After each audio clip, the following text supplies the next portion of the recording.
What's up, my Metaverse family? Today, I'm going to be giving you all a complete overview of the Sandbox game, walking you from zero to hero, even if you have no idea about the blockchain or crypto gaming or any of that. I want to explain to you exactly why the Sandbox is such a cool and revolutionary Metaverse idea. I'm going to help you understand it from a fundamental level so that you know what's going on, and then finally explain to you guys how to both play and profit off of the Sandbox, because that is one of the really cool things about these play to earn games, is that we actually get rewarded for the time that we spend in these metaverses as players, which is a super exciting thing. So if you're excited about this overview of the Sandbox, remember to drop a big thumbs up on this video, as it will help it out in the YouTube algorithm. And then also, if you're not subscribed yet, make sure you hit subscribe and click that notification bell to stay up to date on all things play to earn gaming. And without further ado, let's get into it.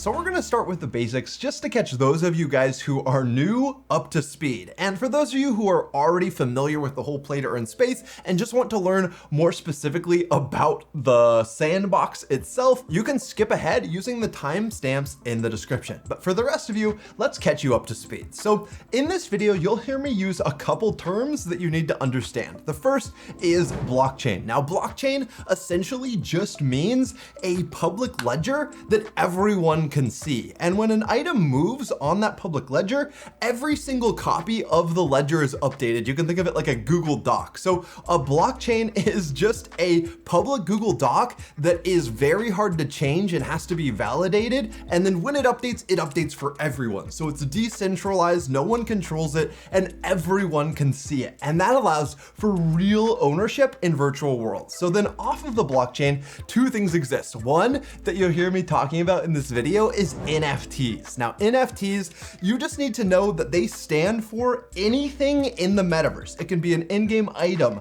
it can be a character, it can be a weapon, it can be a piece of land, it can just be anything that is unique and exists on the blockchain and can be actually owned by people. So NFTs, they're just things in the metaverse. And then cryptocurrency is another term that you'll hear, or just crypto or coin or token. And oftentimes what we're referring to here is the currency that's inside the game world. So it can be like sand. Particularly in this video, sand is the currency of the Sandbox. And sand, once again, exists on the blockchain. It's real, limited, verifiable, decentralized. So no one organization, not even the Sandbox, controls sand. Now, they might control a percentage of it if they have like a war chest, but sand itself is contractually limited. So you know there's a limit to the inflation, all that. What really matters is it's an in-game currency that you can change for US dollar or whatever your local currency is, and you can pay rent with it. So it's like real earning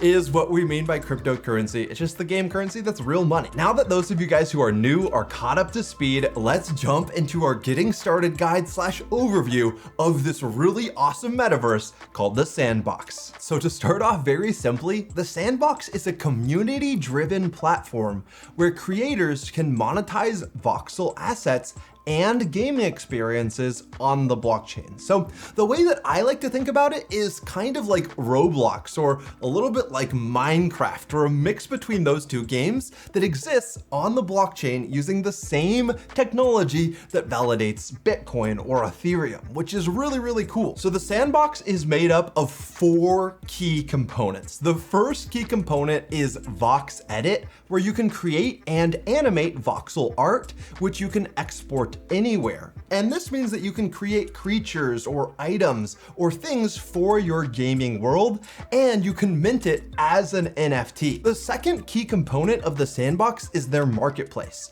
which is one place to sell and collect the best assets or NFTs in the Sandbox. And this is where user-generated content can be sold from one player to another player. And like they say, this is just one place where you can buy and sell, because these NFTs exist on the the blockchain, you can use any third-party marketplace that you want to sell the assets that you own and create. The third key component of the Sandbox is their Game Maker. Now, the Game Maker is really cool, and you can actually download the Game Maker already and both make your own games and try out other people's games, which I highly recommend, and I will be walking you guys through how to download and play the Sandbox more towards the end of this video. But the Game Maker is for making and playing any game that you can imagine. And because it's user generated, the variety truly is immense. So then the fourth and final component is just gonna be the game player, which is kind of tied into the game maker. But for the most part, most people who play the Sandbox probably aren't gonna be creating their own assets or even their own games. They're just gonna be jumping in and exploring this massive world that exists and is the Sandbox Metaverse. The next really important thing that we should dive a little bit deeper into in order to understand the Sandbox is looking at Sand itself. Now, Sand is an ERC20 token that exists on Ethereum. And essentially that just means that it is a token that is on the Ethereum blockchain. It's not on the Bitcoin blockchain or the Solana blockchain or the Phantasma. There's like a lot of different blockchains that are all doing very similar things, but the Sandbox Sand token is an ERC20. And I also believe it exists on Binance now, and these tokens kind of spread across different blockchains, but that's not super important to understand in order to understand what Sand is. So Sand is just the utility token used throughout the Sandbox ecosystem. It is the basis for transactions and interactions. It is an ERC20 utility token built on the Ethereum blockchain, and there is a finite supply of just 3 billion Sand. So you know that there's never going to be more than 3 billion Sand created. And when Sand jumps across from Ethereum to like the Binance Smart Chain, some Sand on Ethereum literally has to get destroyed in order for it to get created on Binance or wrapped or however you want to think about it. So there is a finite amount, and there's never going to be more than 3 billion Sand. And that allows for it to exist kind of like Bitcoin as a potential store of value, especially as the Sandbox Metaverse just grows. And because Sand is the utility in the Sandbox Metaverse, its usage just grows and the demand for it grows, but the supply is capped. And that is what can lead to price appreciation. Now, I'm not a financial advisor, but it's what's really cool about some of these metaverses that have supply capped coins or supply capped currencies, supply capped utility tokens, however you want to think about it, is the value per token as these metaverses grow and the number of people that live in the metaverse increases, the value of each individual token is probably going to be increasing as well over time. So if you do go to the Sandbox website, there are easy links here for you, by the way, to both buy Sand and stake Sand. But next, let's talk about another big factor that you need to understand in the Sandbox to really know what's going on. And this is a really cool aspect of the Sandbox called land. So the Sandbox Metaverse is made up of lands, and lands are parts of the world which are owned by players to create and monetize experiences. So players can own it for two reasons. One, to create their different games and stuff and have a place in the world for people to actually try them out. But second, to monetize the games and experiences that people create, you need to have a place to put them. So a lot of people are actually buying land in the Sandbox because it is limited, and they're using it or planning on using it not to build games themselves, but to rent it out or let other people use it who want to build their own gaming experiences on the land. There will only ever be 166,446 lands available, which can be used to host games. So 166,000 plots, there's never going to be more. So the more and more people that want to build games, eventually you got to buy land from someone else, like a game that's not very popular, maybe gets demolished and you put a new game on it. But what they're doing is they're creating the same supply and demand aspect of land that exists in real life, where if you want to live around Los Angeles, well, there's only so much land around Los Angeles. And that means that property values around LA LA continue to increase year after year as more and more people want to live there. Now, let's not get into politics, but that demand dynamic might be changing as now California actually has more people leaving than coming in because of some crazy politics. But like I said, let's not get into that. It's the same dynamic with land in the sandbox. There's a limited amount. And some things are really big in the sandbox. Like people are paying a lot of money, for example, to buy land right next to Snoop Dogg's mansion in the sandbox, because Snoop Dogg has bought land in the sandbox and is planning on throwing concerts and stuff in the sandbox. So people are trying to buy land around Snoop Dogg, or Atari has bought a lot of land in the sandbox and people are trying to buy land around Atari. And that makes the land prices in different places in the sandbox different. But because the whole sandbox itself is limited and it's all great land to build on, I think that all land in the sandbox is gonna have a lot of value appreciation if this game is a success going forward, and it's why I personally own land in the sandbox as well. So buying land in the sandbox is actually not that difficult at all. You can buy land either using the Sandbox's marketplace, or you can check out OpenSea. And OpenSea is just one of the biggest NFT marketplaces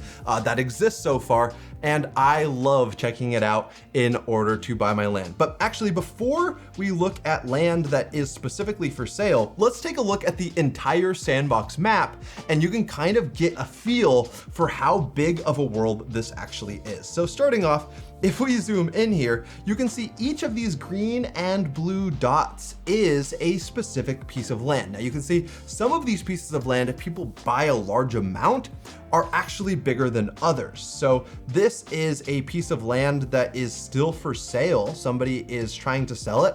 You can see the location, and it's a pretty large piece of land. Oh, you can see Binance actually owns some of this land here. The sandbox itself owns a lot of the land still that is in the sandbox. They're not selling it yet. They're either trying to build their own game experiences, or maybe they'll sell it in the future. So yeah, you can see Atari owns a massive chunk of land in the sandbox. Revamon, that's actually a really cool sleeper game. I think there's a ton of potential in Revamon. They own a lot of land in the sandbox. Pong owns land in the sandbox. Let's see, Binance actually owns a lot of land in the sandbox. Let's keep zooming out a little bit. Or actually, that might be the most zoomed out that we can get.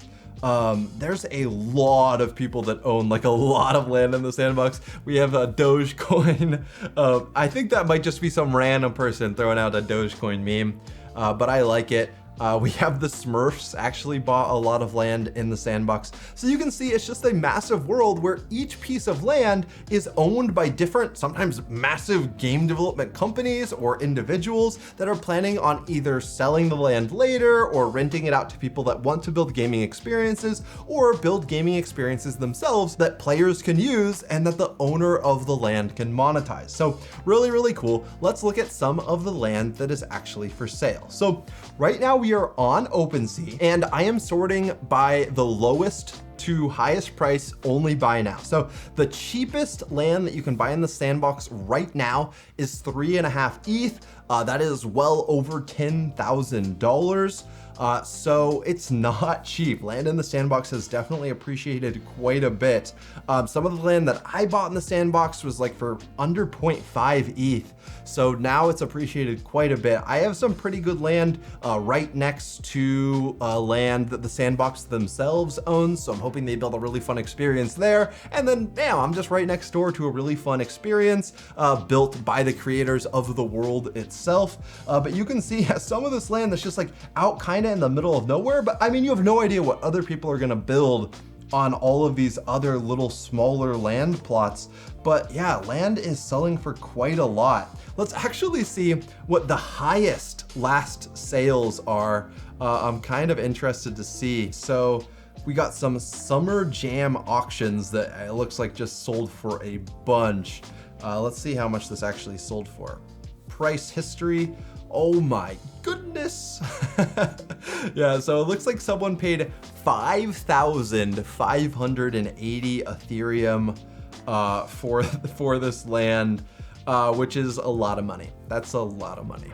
But yeah, as you can see, there's a lot of opportunity. There's a whole economy that's like kind of getting built here in this brand new world, in this brand new metaverse. And there's going to be a lot of people that make money playing the game. There's going to be a lot of people that make money like beating quests and earning sand. But then also there's going to be a lot of people that make money from flipping land or flipping swords or like user generated assets. If like maybe a specific experience in the sandbox, someone plays it and they're like, oh my gosh, this experience is so fun. It's gonna blow up. Everyone's gonna wanna play it. So they go in and buy some of the limited assets in that game. And then when more people start learning about how fun that one game experience in the sandbox is, all of a sudden the assets for that game start skyrocketing, and all of a sudden the person who discovered it first is able to benefit a lot financially off of being one of the first people to realize like, wow, this is gonna be a hit. So there's a lot of opportunity in blockchain gaming, and hopefully this,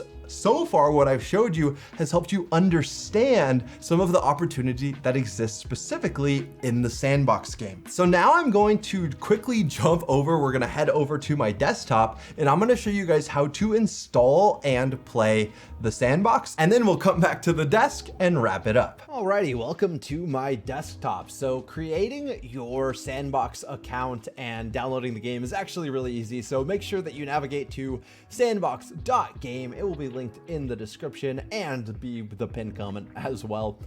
So make sure you guys sign in. I highly recommend creating a MetaMask or Wombat wallet and signing in with a Web3 wallet, but you can also just sign in through Google, Twitter, Facebook, whatever, and get your account set up. I already have an account, so I am just gonna log in here really quick. And once you guys have your account set up, you don't even need to worry about any of the crypto stuff, honestly. Not until like you're like, oh, this is fun, and you want to start getting like more connected. Then I would highly recommend like linking your crypto account and checking out the marketplace and all of that. But for playing the game, what you guys are going to need to do is on the left side here, navigate down to create. Now, I know you're going to be like, click alpha, that's the way to play, but it's not. You guys need to go to create, and you're going to want to download the Game Maker, because on the Game Maker is where you can also do a lot of the game playing. So it is only on Windows right now. It is not on Mac. I believe it's going to be a mobile game as well long term. I could be wrong about that, but I think that's part of their vision. But yeah, for now, only Windows. So you just click download Game Maker and download it. So once you have the file downloaded, I am just going to extract it so that we can run the installer. Yeah, it just takes a little bit of time. So now we just follow the install wizard here. Next, I'm going to be installing it in my D drive, Sandbox Maker. Here we go. And it will do everything for us. Wow. So once your installation is complete, you can decide if you want to run the Sandbox Maker, which we're going to just launch it because why not? And you can also decide if you want it to be a desktop shortcut, which I will also let it be. Why not? And we will hit finish, and there we go. It's gonna launch our sandbox, which was built with Unity, which is kind of the competitor to Unreal Engine. And now we can actually play and try out the sandbox, which is super awesome. So this is the Sandbox Alpha. It is not a finished game yet. And the first time that you play, by the way, there's going to be a lot of additional stuff that it's not going to be that long of a loading screen. The second and third time, let's give this a second to validate and download all these files, and then we're going to hop into the sandbox. So it is ready for me to log in and play. And this is the reason that you guys needed to make sure you created your account before downloading, is because in order to actually play, you need to be able to log in. So here we go. All right, so you can see here that you can start creating your own game. You can drop into a template as well. But if you're just trying to check out this game to see if it's like a fun game that you'd want to play, then what you can actually do is hop all the way over to the left side, or to the right side, sorry, Drafts Gallery. and you can jump into some of the worlds that other people have been making. And you can see there are a ton of pages of worlds that you can check out. Right now, it kind of reminds me a little bit of like Minecraft, and everyone is just building whatever they can in their land. So this one looks pretty cool. We could check out this one. Dragon's Cure is what it's called. So you just click it and you click play, and then we load it up and we get to hop in. So this is really, really cool because on the Sandbox Maker, you don't even need to make your own. Oh, well, we just crashed. Oh, that's not good. So this is, like I said, this is alpha. But yeah, you don't even need to make your own because you can check out other people's worlds that other people have created, which is really, really cool and gives a ton of replayability and a ton of variety. I think the issue that we're running into is incompatibility with some older versions of the sandbox.